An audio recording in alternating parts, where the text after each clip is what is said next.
Not long ago, manufacturing was the pride of this country. British firms built wonderful machines of high quality: ships, tools, radios, TV sets, cars, motorcycles and trucks. In fact, the motor industry was once our biggest single manufacturing industry. Not anymore. This is part of what's left of the mighty Leyland Company in the town of Leyland in Lancashire after it collapsed. 25 years ago, Leyland produced 500 commercial vehicles every day. Today, like most of British industry, tens of thousands of jobs have gone forever. Of course, industrial deserts like this are not hard to find, with the exception of one industry in which Britain is still a world leader. Indeed, it has 20% of a world market, second only to the United States. And this industry is considered so important by the government that it consumes almost half of all research and development funds. Strangely, it produces not consumer goods that people want, but machines that hardly any of us use or want to use. Moreover, for all its preeminence, its future is uncertain and depends to a large degree on secret deals with some of the most corrupt and brutal regimes on earth. One of the biggest manufacturing industries in Britain at the close of the 20th century is arms.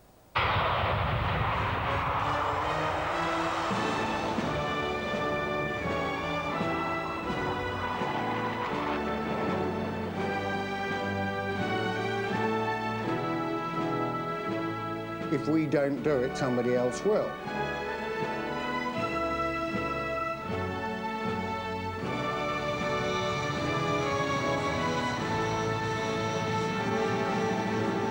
We are, as a nation, extremely responsible in the way we export lethal weapons. This is the weapon of the 90s.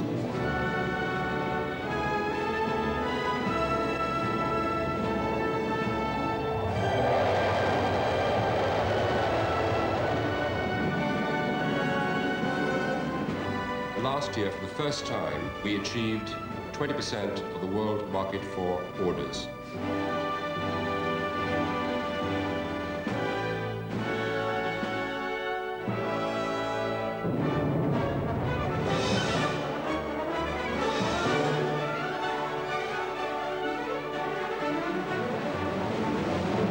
We've got an order for this one.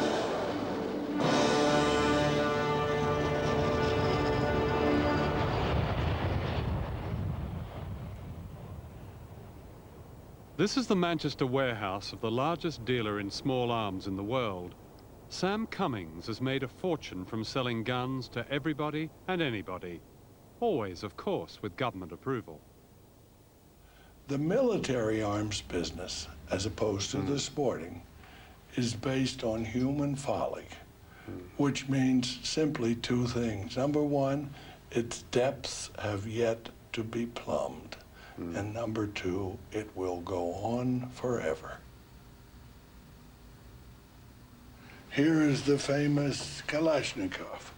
I would say, conservatively, that over 30 million Kalashnikovs have been made. That's a lot of rifles. Now, who would you sell this to?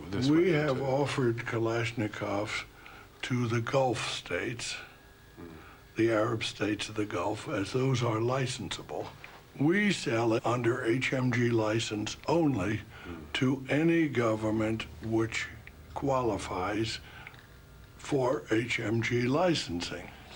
But time and again, politicians stand up in the House of Commons and say, our criteria for selling weapons to so-and-so regime, of course, is based on human rights. Look, as I've said before, if the governments abided by their own weapons control laws, world peace could truly be at hand. But they won't, they never have, and I respectfully submit they never will. During the Thatcher years, the British economy was effectively militarized. 1 in 10 workers in industry now work on military material. The Ministry of Defence is industry's biggest customer. spending more than £23 billion a year. In order to pay for this, Britain sells arms to almost anyone who'll buy them. The biggest and best arms deals often end up here at the Ministry of Defence. The MOD runs the Defence Services Organisation, or DESO. The word sales was dropped a few years ago, and the front office moved to the West End. DESO is a sort of hard-sell international arms broker, overseeing 80% of British arms exports to developing countries, many of them run by unsavoury dictatorships. It wasn't the Tories that boosted the modern arms trade, it was Labour.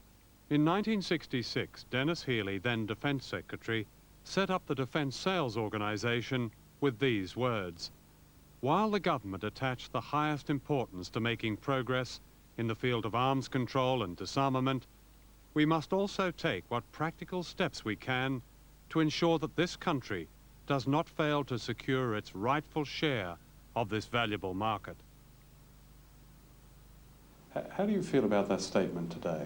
I don't feel all that happy about it, but remember this was at the time when the Cold War was really at its height.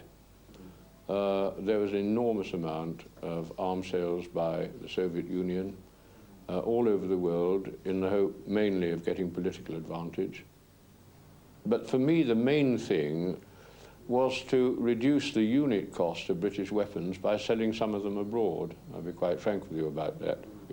But there is a real contradiction in that, because, I mean, how can you attach the highest importance, as you said, to arms control while at the same time really putting Britain into the competitive arms market?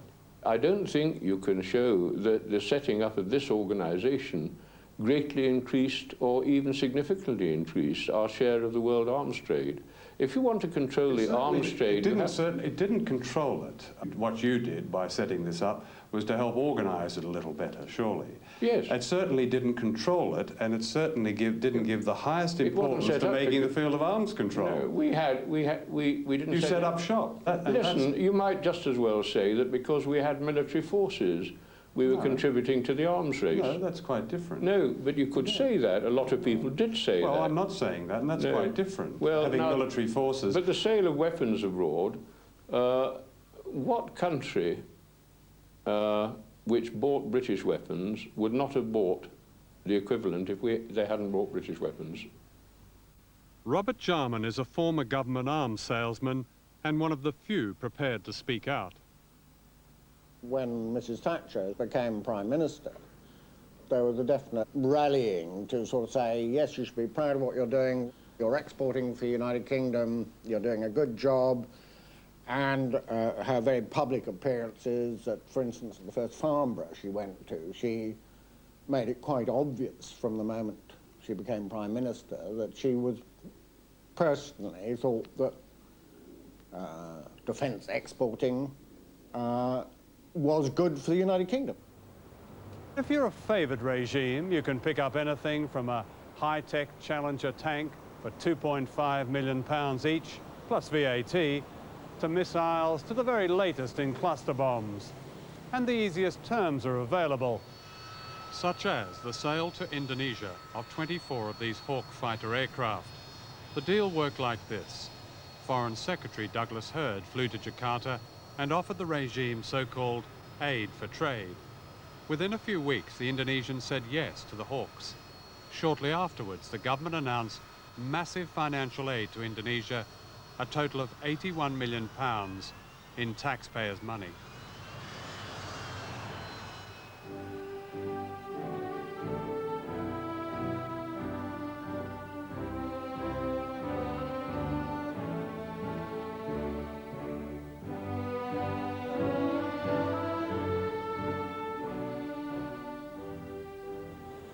This is the Cabinet Office in Whitehall. Every Thursday morning, the Joint Intelligence Committee, or JIC, meets here to discuss the latest wizard. That's Whitehall jargon for the weekly intelligence reports from around the world. Among them are highly classified reports on international arms deals, some the work of MI6 agents. They describe who is buying from whom, the terms offered, the commissions demanded, and above all, the potential for the British arms trade. The arms trade and indeed the trade in technology were two of the principal things that were followed by the Joint Intelligence Committee. I mean, the intelligence that came in on technology and arms was pretty vast. I was an administrative Robin officer. Robertson was a clerk in the Cabinet Office working for the Joint Intelligence Committee. And what was the Prime Minister's particular interest in this? I was told she was the only Prime Minister ever to attend Joint Intelligence Committee meetings. So that she was obviously deeply interested in intelligence agencies. And was she especially interested in intelligence of arms deal, because she's taken quite a leading role in promoting arms deals? Inasmuch as the reports mentioned the arms trade, certainly she would have known everything that the Joint Intelligence Committee knew. In 1985, Margaret Thatcher negotiated what was called the arms deal of the century. The customer was Saudi Arabia, the medieval keeper of much of the world's oil. The deal was known as Al-Yamama, the dove, and was said to be worth up to £30 billion in exports of fighter aircraft, missiles and ships. But as Saudi dissidents have told us, so-called commissions could run into millions of pounds. A watchdog public accounts committee is chaired by the Labour MP, Robert Sheldon. 2 years ago, Mr. Sheldon's committee was worried about reports of huge bribes paid to middlemen as part of the Al-Yamama arms deal with Saudi Arabia. They called for a full report from the National Audit Office, which they got, and then kept secret. Why? Mr. Sheldon won't say. He's seen the report, which he says contains not a shred of evidence of improper practice. So if there's no stink, why the cover-up?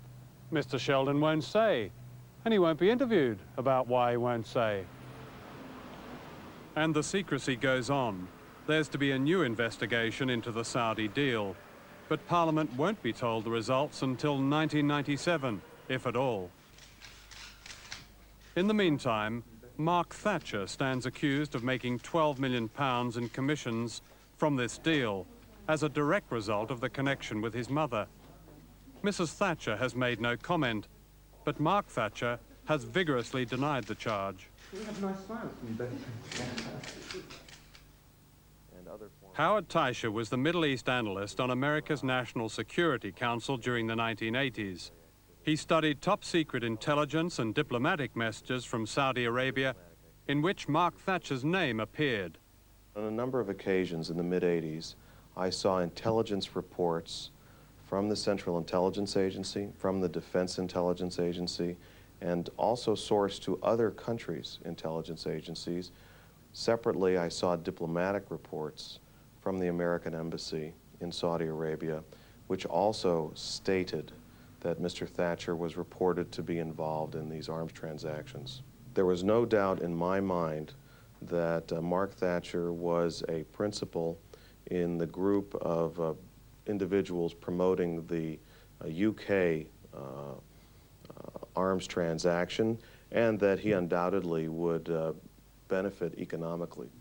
What was your own reaction at seeing this?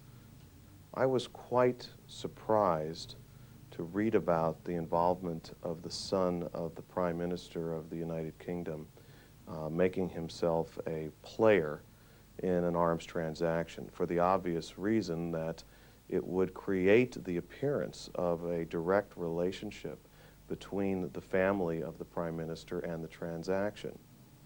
Did Mark Thatcher's name appear over a period of time? I'd say beginning in sometime in 84 through 86, end of 86.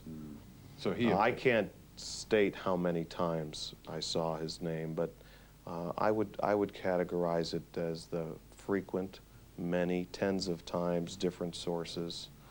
That he was clearly involved. There's no question about it. Could I just... I showed Mr. Taisha a document whose disclosures he verified as authentic. It concerns the intense competition between the US and Britain for the Saudi deal. It says, $4 billion was mentioned in connection with M. Thatcher's son.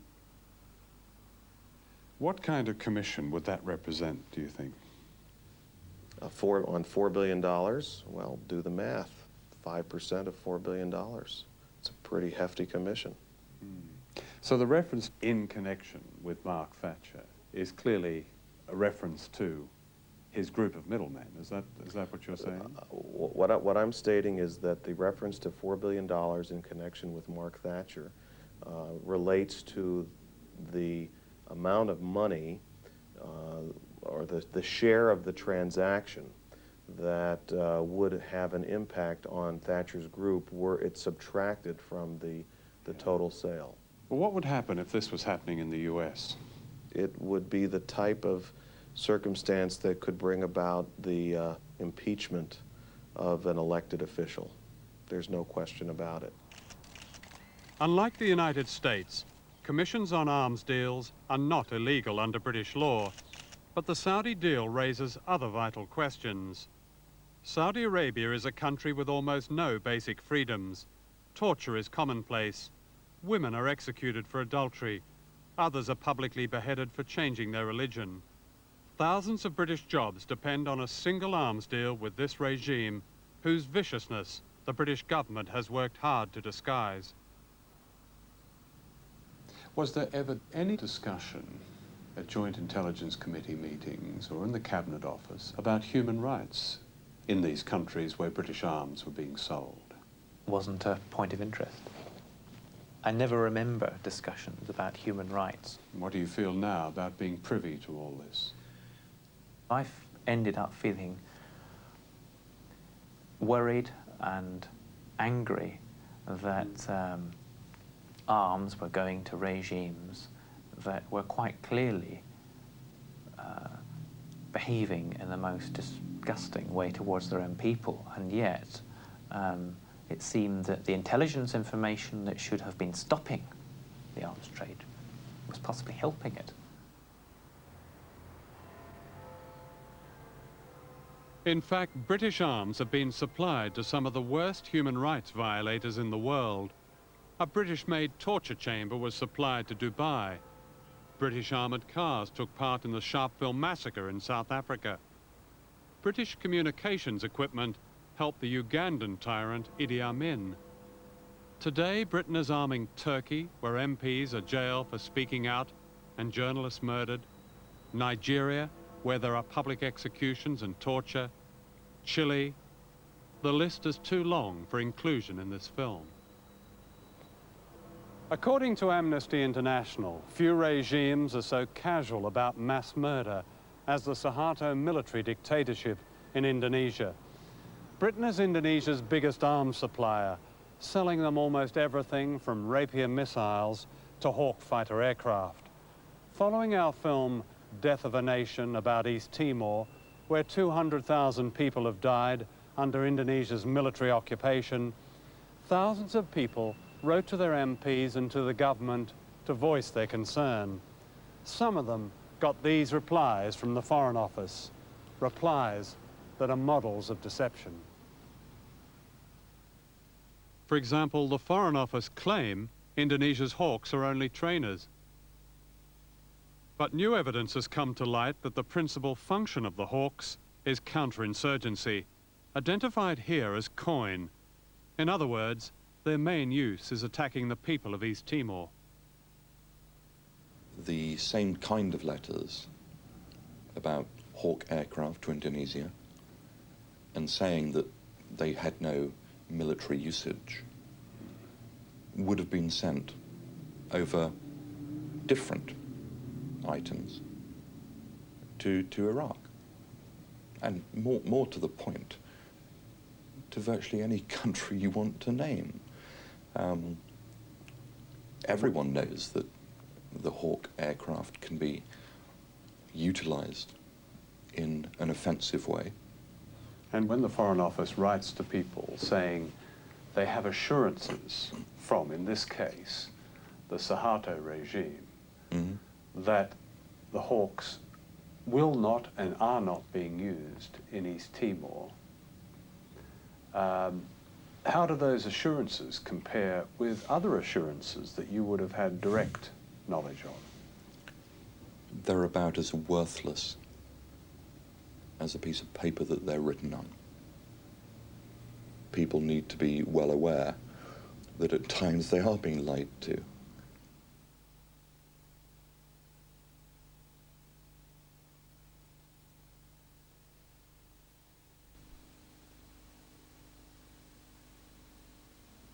This is where Lord Justice Scott conducted his inquiry into the scandal of British arms that went illegally to Saddam Hussein.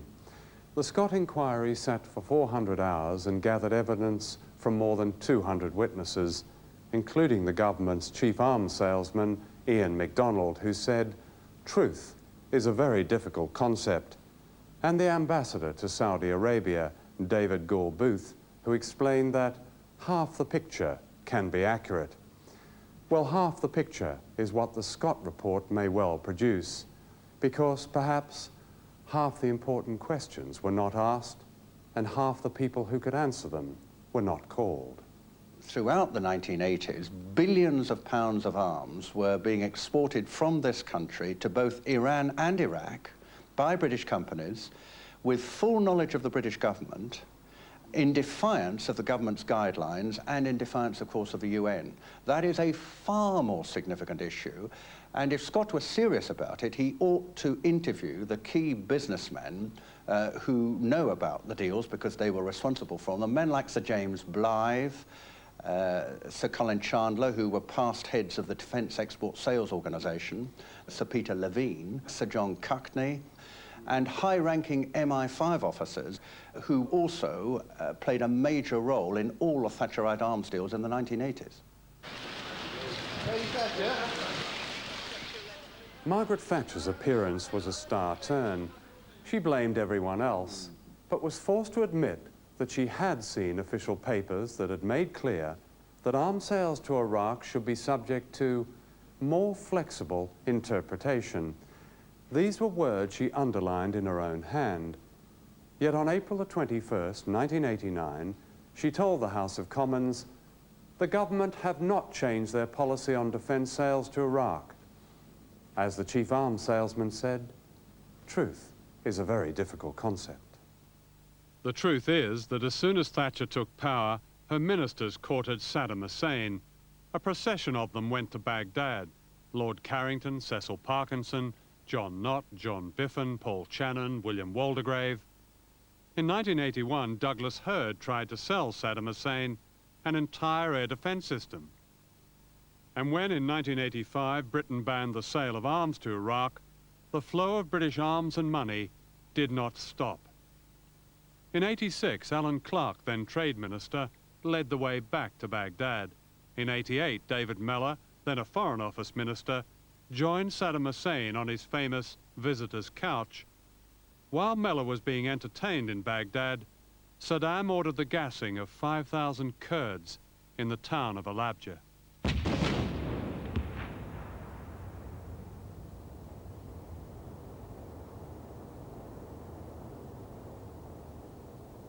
It would look very cynical, said Geoffrey Howe, if so soon after expressing outrage over the Kurds, we adopted a more flexible approach to arms sales. After this atrocity, Trade Minister Tony Newton flew to Baghdad and offered Saddam Hussein £340 million in export credits. We had files full of things about the gassing of the Kurds at Halabja, and we used to draft awfully polite letters to people saying, you know, well, understand your concern, but Britain can't afford to lose out on its exports and trade. There must be, said Margaret Thatcher recently, a moral basis to foreign policy.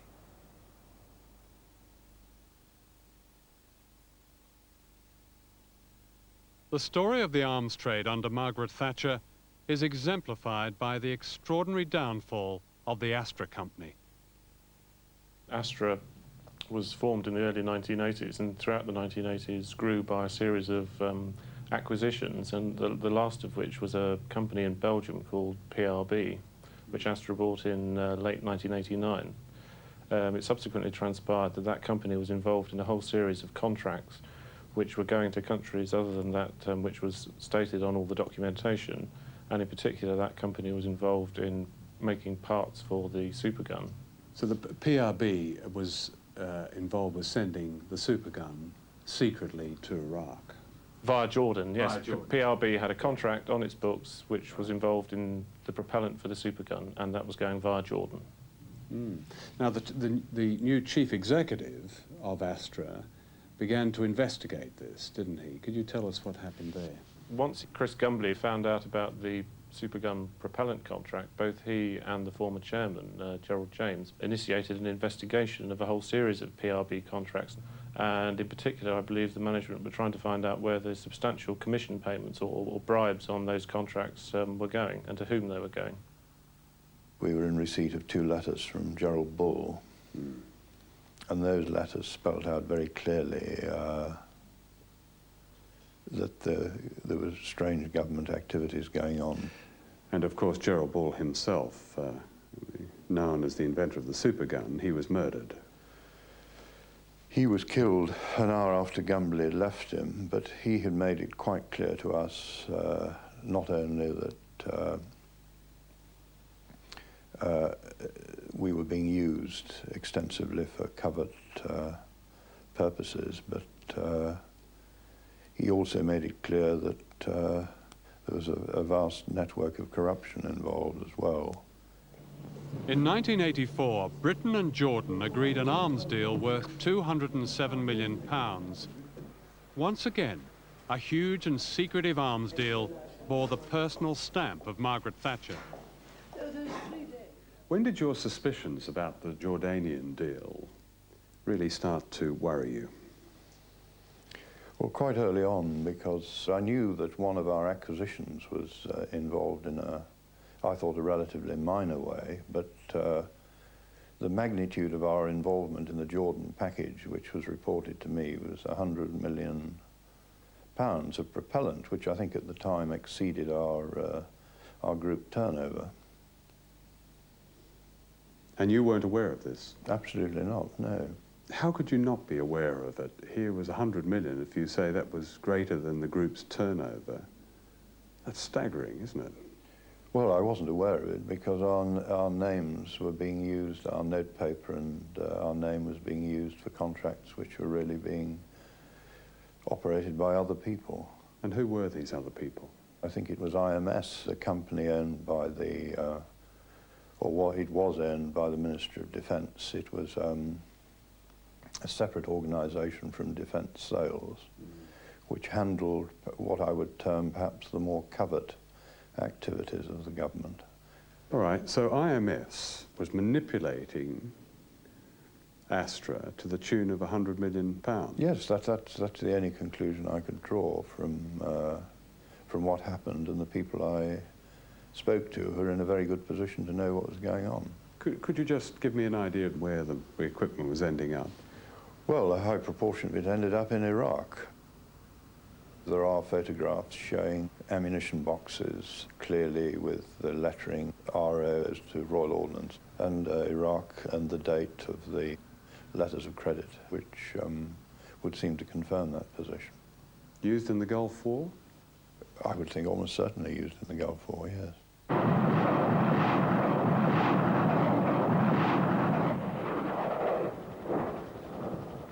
This is the carnage of the Gulf War. A shop window for the arms trade. The official truth of the war was that thanks to high-tech weapons, few people had been killed.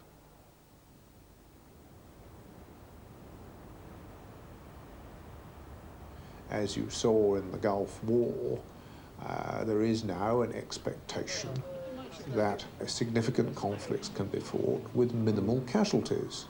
And therefore, the general public, understandably, looks for greater use of selective terminally guided weapons, etc. It looks for better surveillance, it looks for better target acquisition, all of which are means of pinpointing the enemy and knocking him out with the minimal amount of peripheral damage to the civilian population and indeed, hopefully, to the rest of the armed forces on either side. Now, that's an expensive way.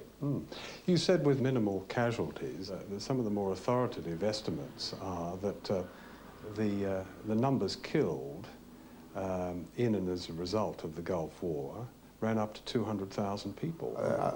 Certainly people died, and every death is thoroughly regrettable, obviously, but it could have been a long, protracted slogging match in which the United Kingdom and indeed the Allied forces could have taken considerable casualties. Now that, fortunately, didn't happen because we have a greater regard for life, I think, than some other nations do. And that may be historical, it may be all sorts of things that cause... How do you justify such a statement, which seems quite an important one, that we have a greater regard for life than other nations do? I think I merely deduce that from the fact that we are moving down the path of more intelligent weaponry, as I say, that can pinpoint the enemy, rather than having masses of infantry and going into combat on a sort of even exchange basis. In spite of the fact that perhaps 200,000 people did die in the Gulf War. Not on our side.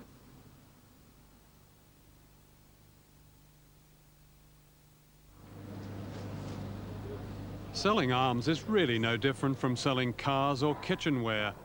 Welcome to the Ideal Arms exhibition in Paris. Everyone's here.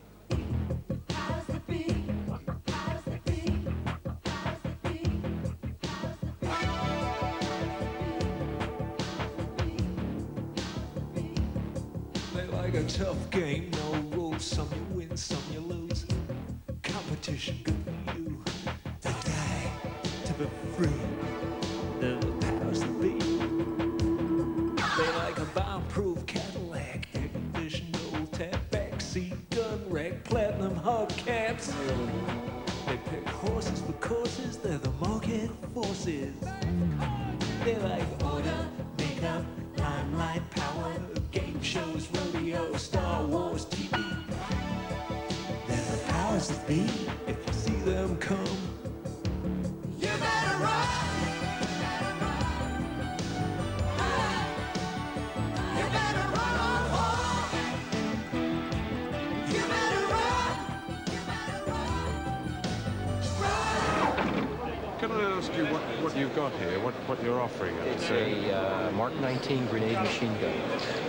This is the latest version. What does it actually do? Can you describe that to a layman? It throws a grenade 2,000 meters. And this fragments on impact, and this particular one will penetrate armor plate if it were to hit it. I see. So that comes in, that bursts into a lot of shrapnel. Right. It's the infantry's artillery.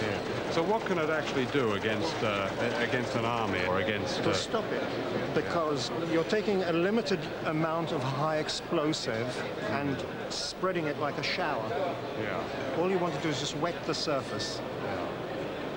What is the different effect of this grenade when it, say, strikes the enemy from an old-fashioned grenade? This fires out this hot copper dust, whereas the old-fashioned one put shrapnel everywhere. That's correct. Yes. Depending upon the nature and the thickness of the copper sheet, the energy of the grenade will extend to a given range. And beyond that range, there is no risk to the people. Yes. So you can use the grenade as a defensive grenade. On display here is the ERINT, the Extended Range Interceptor, which is an anti-tactical ballistic missile. It utilizes a whole different technology in that this is a hit-to-kill weapon. There is no warhead in this missile. Birmingham Barb Tape manufactures a range of security fencing products. Razor wire is our core product, which has really replaced barbed wire internationally. It rips and grabs, whereas barbed wire just pokes holes through. So it's a more effective So it's product. more of a cutting wire, is That's it? exactly Yes, it. yeah. So you could just tear yourself on barbed wire, but you can cut yourself on razor wire, is that it? Yeah, that's Yeah. it. Yeah, there's more Yeah. points with razor wire as well. There is a camera in it. You have all the means to transmit the picture. Yes, inside. From your head? Yes. From your helmet? Inside, yes. Yes. So it's a secret camera for demonstrations and... It depends on the buyer. Yeah. You can use in your garden. Oh, of course, yes. You just frighten the children. For the grass. You cut the grass. The spikes fence, what is that meant to do? What is, We believed, and that's in fact shown with our sales, that there is a niche market for a more aesthetically pleasing fence topping, and that's where the spikes come into their own. Spikes being more aesthetically pleasing than razor wire. So it would hit scuds, would it, in another? Yes. But it hits them at such a level of impact. The megajoules are in the hundreds of megajoules. There's a lot of interest in these products from particularly the Middle East and the Far East at the present time in Kuwait and in the UAE, and also by the Indonesian armed forces. Essentially, we sell to armies which are, the French army are connected with the French army. Can you tell me which armies those are? No. No. Can you tell me which countries? It's difficult for me to... And what countries, apart from the US, are using it? Have bought it? We normally don't give out our success stories. We've made several demonstrations. I can't name the customers. Will you sell to anyone? We're not in the business of deciding who should be buying our product. Business is business.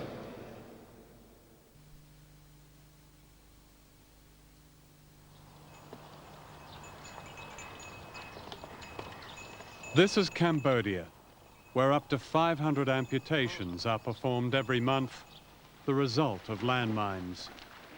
Throughout the world, there are more than 100 million of them waiting to explode. And yet the British government has planned a military strategy of scattering mines from the air. This is often known as minks, or mines into the next century. It's called area denial. The humanitarian effect that has is when the war is finished, those areas remain uninhabitable. But of course, returning refugees, farmers, people like that, they don't have a choice, they have to go there. The official UN figures are that 2,000 people are maimed and killed by mines every month. When at the UN Security Council there was an American-sponsored vote to get an international moratorium on the export of landmines,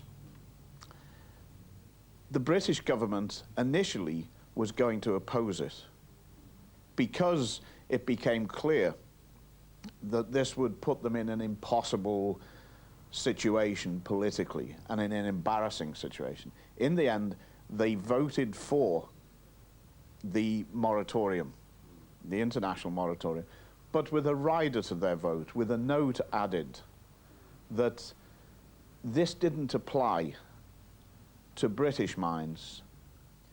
What we don't agree with is the complete and absolute ban on the use, let alone manufacture, of mines. Mines are part of the weaponry of the United Kingdom that we need for our own self-defense as a nation, and that must remain. You don't think they fall into the category of chemical weapons, nerve gas, that sort of thing?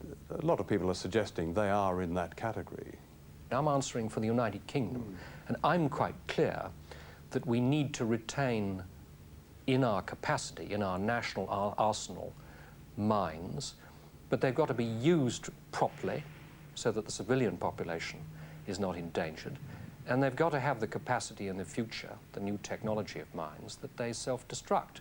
But I'm not going to be party... What if that doesn't work? I'm not going to be party to any policy which says you must abolish all mines in stock. You must not produce, you mustn't manufacture any more in the future.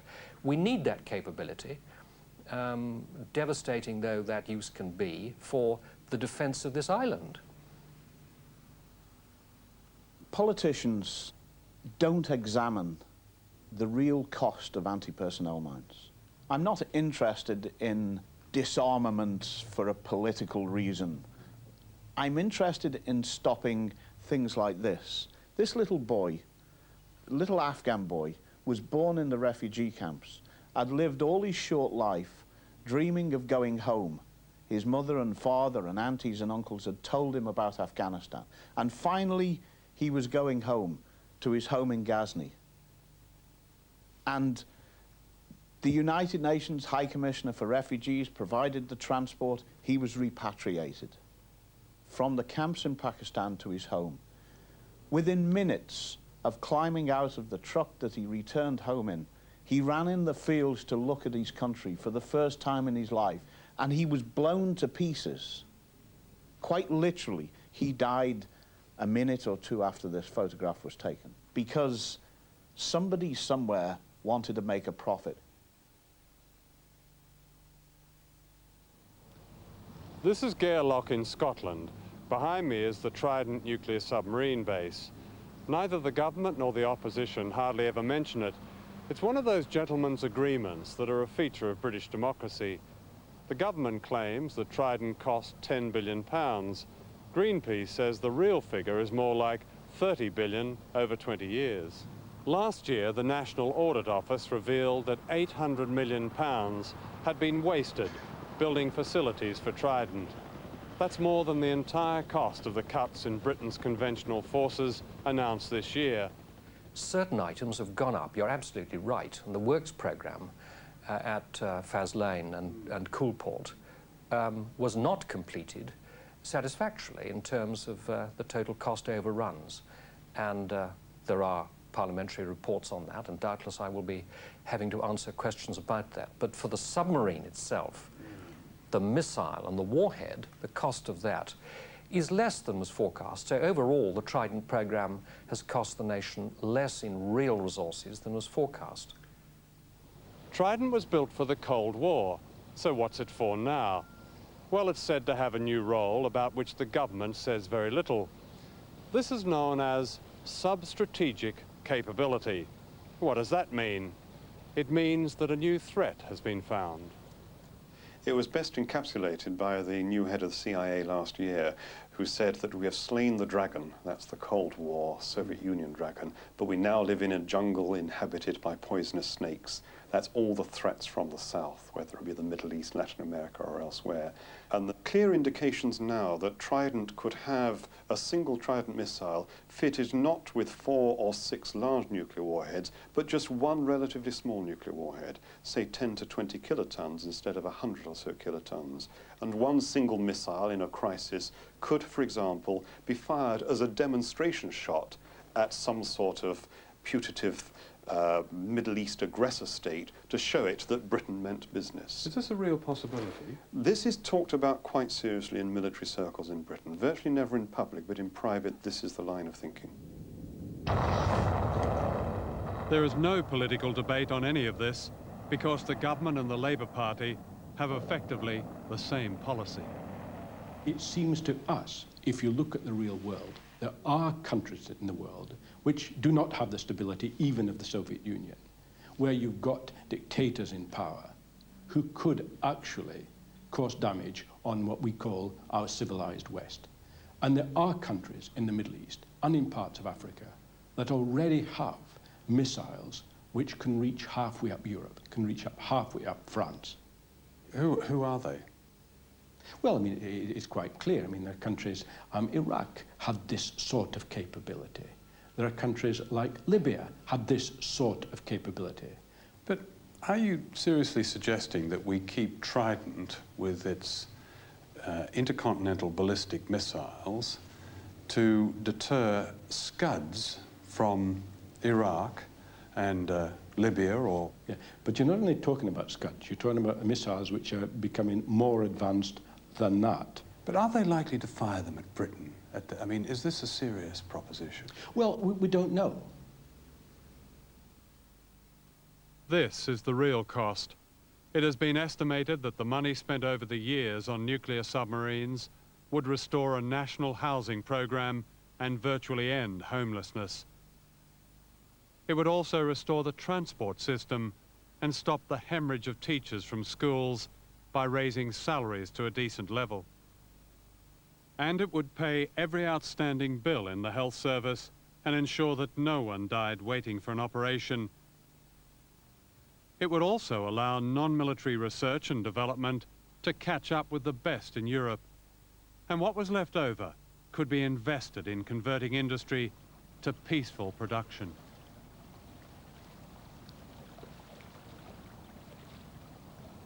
In my 22 years in the defense industry, I never met one worker who said they only wanted to work on weapons.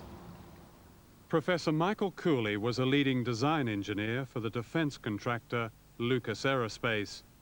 In the 1970s, he helped to form a shop floor committee at Lucas, which devised a strategy to convert the arms industry to peacetime production. We did demonstrate that you could convert to peace. We certainly didn't say or pretend that it would be easy, but we did show it could be done. That required the commitment of the management, the commitment of the staff, and also, I would guess, the commitment of the government to support the transition. In our view, it would have to be in a phased fashion. We did not see that it would be possible suddenly to cease work in arms products and then go over to civil production, but rather one would have a phased transition from the 60% of the company's products, which at that time were military products, to something like 50% and gradually down to perhaps 30%. In what period of time? Well, we envisaged that in about a 10-year period. What is the answer to those who say there are so many jobs involved, and if we take on board conversion, there'll be so many jobs lost in the process? They attempt to demonstrate that the problem of conversion is so massive that one can't even begin to address it. I simply reject that. I'm not saying that conversion is easy. I am saying it is possible. I think the great thing is to be utopian in a long-term sense and be practical in the short term. And I think it's very, very important that all human beings understand and believe that the future is not out there in the sense in which a coastline might be out there and somebody goes out to discover it. The future has yet got to be built by people like you and I, and we do real choices, and the choices are becoming stark. And one of the choices is to use the skill and ability we now have, large amounts of it concentrated in the defense industries, to produce products and services which would be caring of humanity and the environment. And I don't think that's really very utopian. That seems to me to be very practical in a long-term view of what our society is now facing. This film hasn't just been about the arms business. It's the story of the Thatcher years, of the dismantling of whole industries such as mining in favour of a military economy, of the contempt shown for Parliament and the people, of an obsession with secrecy and corruption, all of it conducted in our name with our money. The questions are now urgent. Who authorised the illegal sale of arms to Saddam Hussein? Who has made a fortune out of deals with other murderous dictators? And what exactly was the role of super saleswoman Thatcher and her family? Of course, for people in other countries, the issue is one of life and death. Death from British cluster bombs, life denied by money squandered on British arms they don't need. Is the end of this century going to mark the British as a people whose great manufacturing reputation has been reduced to that of making magnificent tools of death?